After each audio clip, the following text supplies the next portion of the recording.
noodles, nakabili ng tuyo, o nakabili ng kung anong-anong ulam, may pira pa yan.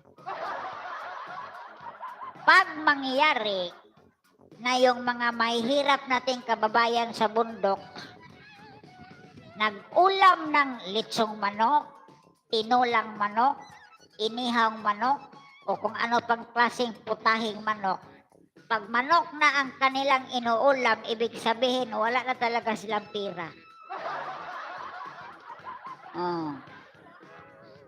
Kaya pag makita ninyo yung mga kababayan natin mga mahihirap, sus, talaga itong mga mahihirap na to, kain lang, puro tuyo, ginamos, ginamos tuyo, alamang, buhay mahirap talaga.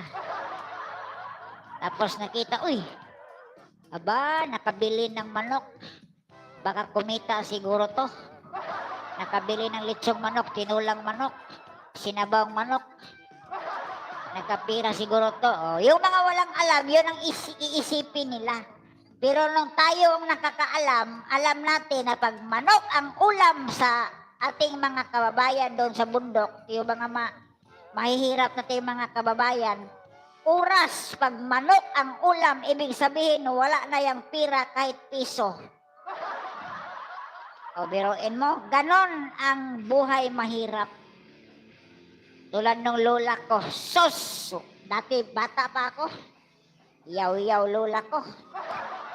Sabi ng lola, sus, wala man tayo ulam. Oy, watay mautangan na sardinas. Watay mautangan ng tuyo. Wala na tayo ulam ito. Wala na akong pira dito. Wala ko pambili ng ulam. Tawagin agad ng lola ko yung uncle ko. Oy, dali, habulin mo yung 3 manok. Maghabol ka ng 3 manok. Para may ulam tayo. May ulam tayo sa pananghalian. Biruin mo. Yun ang style ng lola ko. Sumalangit nawa ang kaluluwa sa lola ko. Yun ang style niya. Magyaw-yaw yun. Wala na yung laman ang bulsa ko. Wala na akong pira. Wala na ko'y pambili ng ulam. Wala na maulam si LME ang apo ko. Maghuli ng manok. Shout out dyan sa ating mga kababayan dyan sa Mountain Barangays, sa probinsya, na mag-ulam ng manok kung na talagang pira. Kaya yung mga taga-probinsya, lagi lang lagi lang nag-alaga ng manok. Habang may pira pang mabubunot, safe ang manok. Safety sila. Safety yung manok habang may laman pa pira bulsa. Pero pag wala ng pira bulsa, kawawa yung manok. Papaya at malunggay lang ba tindoy, solve na.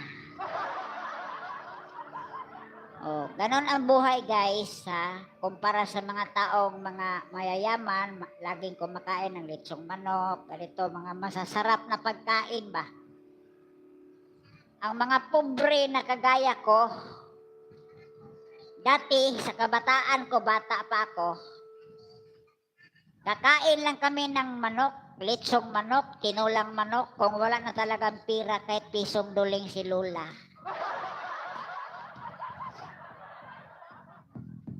Alright guys, maraming salamat. Maraming salamat sa pagpakinig ninyo sa mga kwento na walang kwenta ni LMA TV Vlog.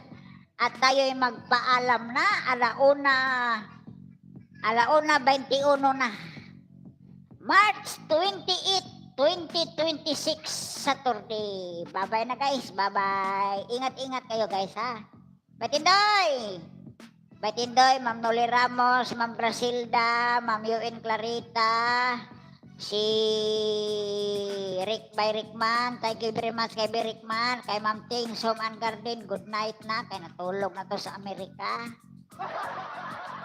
Sa ating mga kababayan dyan sa ibang bansa, kay Edgar Sky, maraming salamat, kay Misty Gigi Bon, thank you. Bye-bye na guys! Bye-bye. God bless at mag-ingat kayo lagi ha. Mag-ingat tayo.